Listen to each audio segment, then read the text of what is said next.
Jammikunta teachers welfare సొసైటీని ప్రారంభించి దశాబ్దమైన సందర్భంగా 2008వ సంవత్సరంలో సొసైటీ అధ్యక్షులు అంతం రాజిరెడ్డి ఆధ్వర్యంలో వెంకటేశ్వర్లు గారి రూట్ మ్యాప్తో 27 మంది సభ్యులము 3 టాటా సుమాల్లో గ్రామాలను తండాలను దాటుకుంటూ ప్రత్యూషపు చీకట్లను చీల్చుకుంటూ తెల్లవారుతుండగా శ్రీరామగిరి చేరుకున్నాము.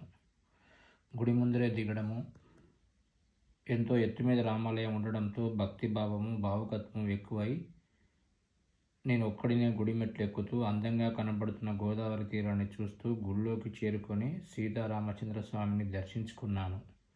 ఆ ప్రాంగణంలో ఉన్న స్థల పురాణాన్ని వివరించే లిఖిత శాసనాన్ని చదివాను. ఆ ఎత్తైన దేవాలయం నుండి గోదావరిని చూస్తుంటే కాళేశ్వర రామాలయము, ఈశ్వరీయ ప్రజాపిత బ్రహ్మకుమారి విశ్వవిద్యాలయం వారు రాజస్థాన్ మౌంట్ ఆబులో నిర్వహించిన 4 రోజుల వరల్డ్ టీచర్స్ కాన్ఫరెన్స్లో పాల్గొన్న సందర్భంలో సందర్శించిన జైనుల దిల్వారా దేవాలయాలు కళ్ళ ముందు కదలాడాయి. సంక్రాంతి సెలవుల మూలంగానూ పోలవరం ప్రాజెక్టు వల్ల పాపికొండల మాయమవుతున్నాయనే ప్రచారం వల్లను యాత్రికుల తాకిడి ఎక్కువగానే ఉంది. ప్రపంచీకరణ నేపథ్యంలో వెల్లువెత్తుతున్న వస్తు వ్యామోహ సంస్కృతి దర్శనమిస్తున్నది. సరిగ్గా 9 గంటల నుండి ఒక్కో లాంచి బయలుదేరడం మొదలైంది.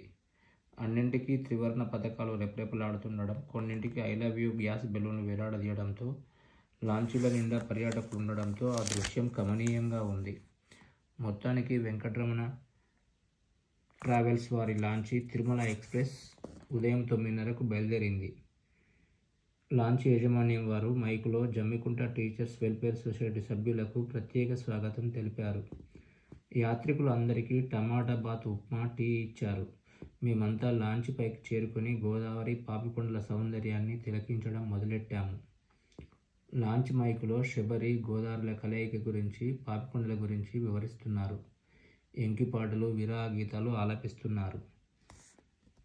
కొంతసేపు యోహోవా నా కాపరి అనే లాంచీ మా లాంచీతో పాటు సమాంతరంగా పయనించి సందడిని, ఆహ్లాదాన్ని పంచిపెట్టింది.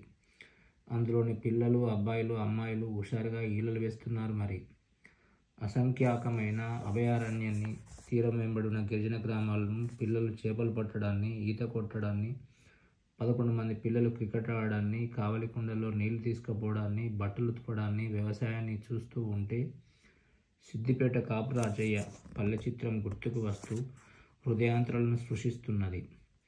ఇక అనంతంగా ఉన్న కొండలను చూస్తుంటే అందమైన జవ్వని కంఠసీమను అలంకరించిన రవ్వల నక్లెస్, పచ్చల హారము, ముత్యాల హారంలా పాపికొండల వరుస పేర్చినట్లుగా అనిపించింది. నీరు నిరంతరం తాకుతూ ఉండడంతో బంగారు వర్ణంలో ఉన్న ఇసుక తిన్నెలపై ప్రాచీన దేవాలయాలపై చెక్కిన శిల్పకళాకృతులు, బొమ్మలు దర్శనమిస్తున్నాయి. యుద్ధంలో నేలకొరిగిన సైనికుల్లా ఇసుకలో సహజంగా ఏర్పడిన గుజ్జన గూళ్ళు అలల తాకిడికి నిశ్శబ్దంగా నీటిలో కలిసిపోతున్నాయి. లాంచీ పయనిస్తూనే ఉంది. మిత్రులు వయస్సుతో నిమిత్తం లేకుండా ఆదివాసీల స్వచ్ఛమైన జీవన శైలికి, ప్రకృతి అందాలకు పరవశిస్తూనే ఉన్నారు, మైమర్చిపోతూనే ఉన్నారు. లాంచీని పేరంటాలపల్లె వద్ద ఆపారు. 1 గంట పాటు అక్కడ ఆగుతుందని చెప్పారు. దాదాపు 20 లాంచీల వరకు ఆగడంతో పేరంటాలపల్లిలో సందర్శకుల వర్షం కురిసింది. అక్కడ అద్భుతమైన సహజసిద్ధమైన జలపాతాన్ని వీక్షించాము. సహజమైన ప్రకృతి పరిసరాల్లో ప్రశాంతమైన రామకృష్ణ మునివాటం ఏర్పాటు చేయబడింది.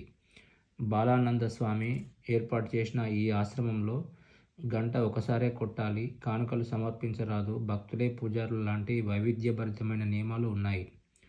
వారి పుస్తకాలు ప్రదర్శనకు పెట్టారు. యువకులు ఎదుర్కొంటున్న క్లిష్ట సమస్యలు అనే పుస్తకం కొన్నాను. విశాఖపట్నం ఆంధ్ర విశ్వవిద్యాలయంలో బాలానంద స్వామి 3 రోజుల పాటు ఇచ్చిన ఉపన్యాసాల సంకలనమే ఈ గ్రంథం. అక్కడ ఐటీడీఏ ఉద్యోగి లచ్చిరెడ్డి ఆశ్రమంలో స్థానికులు నిర్వహించే ఉత్సవ సమయాలు, కార్యక్రమాల గురించి, వారు ప్రతి బుధవారం కొండమొదలు గ్రామానికి పడవల ద్వారానే వెళ్లి సంతలో సరుకులు తెచ్చుకుంటారని వివరించాడు. ఎవర్గ్రీన్ ఝాన్సీ రాణి లాంచీ వెళ్ళిపోతుందనే అనౌన్స్మెంట్ వినిపించి మా లాంచీ కూడా బయలుదేరే సమయం ఆసన్నమైందనిపించి వడివడిగా లాంచీ వద్దకు చేరుకున్నాను. మరో 1/2 గంట ప్రయాణం తర్వాత పాపికొండలు చేరుకున్నాము. అక్కడ ఇసుక తిన్నెలపై వంట పదార్థాలను, సామాగ్రిని, స్టాఫ్ను దించి వడ్డనకు ఏర్పాట్లు చేయమని చెప్పి మళ్లీ లాంచీని బయలుదేరదీశారు. సుమారు 45 నిమిషాల పాటు పాపికొండల అంచుల దాకా పయనించి తిరిగి వచ్చాము. భోజనం చేయడానికి కొద్దిపాటి విశ్రాంతికి అందరము లాంచి దిగిపోయాం. ఒక ఫంక్షన్లో పంచభక్ష పరమాణాలతో ఆదరంగా ఎలానైతే వడ్డిస్తారో అలా ఆదరంగా వడ్డించారు. చుట్టూ నీళ్లు, మధ్యలో ఇసుక దిబ్బలపై ఏర్పాటు చేసిన పందిరి కింద మిత్రులందరం వేడివేడిగా ఉన్న వెజ్ బిర్యానీ, స్వీటు, అప్పడం, మిర్చి, 3 రకాల కూరలు, సాంబారు, కొసమెరుపుగా గడ్డ పెరుగుతో కూడిన భోజనం చేశాము. అమృతతుల్యమైన గోదావరి నీళ్లు కడుపారా త్రాగాము. ఇసుక దిబ్బలపై కాసేపు విశ్రాంతి తీసుకుంటూ కబుర్లు చెప్పుకున్నాము. ఆ అభయారణ్యపు పచ్చని ఒడిలో తీరుబడిగా సాహసోపేతంగా ఉండే పర్యాటకుల కోసం అక్కడే బస చేసి మరో రోజు రావడానికి ఏర్పాటు చేసిన వెదురు గృహాలు మనసులో మధురోహల సందడి చేయక మానవు. భావకవిత్వానికి ప్రతినిధి దేవులపల్లి కృష్ణశాస్త్రి నల్లమల్ల అడవుల అందాలకు పరవశించి రచించిన ఆకులో ఆకునై, కొమ్మలో కొమ్మనై, నునురేత రెమ్మనై, ఈ అడవి దాటిపోనా, ఎట్లైనా ఇచ్చటనే ఆగిపోనా అనే పాట గుర్తుకు వస్తుంటే ఎంత బిజీ లైఫ్ అలవాటైనా మనసు మారుమూలలో ఇంకా తడిగానే ఉందనిపించింది. యండమూరి ఆనందబ్రహ్మ నవలలో అంటాడు, ఎన్నాళ్ళైనా, ఎన్ని యుగాలైనా మనిషి మనసులో కొంత భాగమైన మధురమైన సాహిత్యానికి ఖాళీగా ఉంచుతాడని. మధ్యాహ్నం 2 గంటలకు లాంచీ తిరుగు ప్రయాణం మొదలైంది. లాంచీపై అంతస్తున మా ప్రత్యేకమైన సమావేశాన్ని ప్రారంభించి సొసైటీ నిర్వహించబోయే భవిష్యత్తు కార్యక్రమాల గురించి, మరుసటి రోజు చేపట్టే భద్రాచల సీతారామచంద్రస్వామి దర్శనయాత్ర, కిన్నెరసాని ప్రాజెక్టు సందర్శన, ఈ లాంచీలో పాపికొండల సందర్శన అనుభవాల గురించి చర్చించాము. లాంచీ యాజమాన్యం వారు సాయంత్రం 4 గంటలకు మక్క అటుకులు వేడిగా ప్యాక్ చేసి అందించారు. టీ ఇచ్చారు. లాంచీ డ్రైవర్ మరో తీరం వద్ద ఆపి అరగంట ఆగుతుందని చెప్పాడు. దాంతో అందరం దిగిపోయి ఇసుకలో కూర్చుండిపోయాం. మిత్రులు లాంగ్ జంప్ చేశారు. తోటి ప్రయాణికులు కబడ్డీ ఆడారు. పిల్లలు గవ్వలేరుకున్నారు. మిత్రులందరం మరోసారి బాల్య స్మృతులు, ఏపీ డేస్ గుర్తు చేసుకున్నాం. ఇంకా అక్కడే ఉండి ఆ ఇసుక తిన్నెలలో సూర్యాస్తమయ సమయంలో సమస్త లోకాలను మరచి పిల్లలు, పెద్దలు స్వేచ్ఛగా ఆడుకుంటున్న తీరును కదులుతున్న మా లాంచీ నుండి వీక్షిస్తుంటే ఆ సన్నివేశం నా మనోపలకంపై హృద్యంగా చిత్రించబడి చిరస్థాయిగా నిలిచిపోయింది. ఆ తర్వాత లాంచీ శ్రీరామగిరి తీరానికి చేరుకుంది.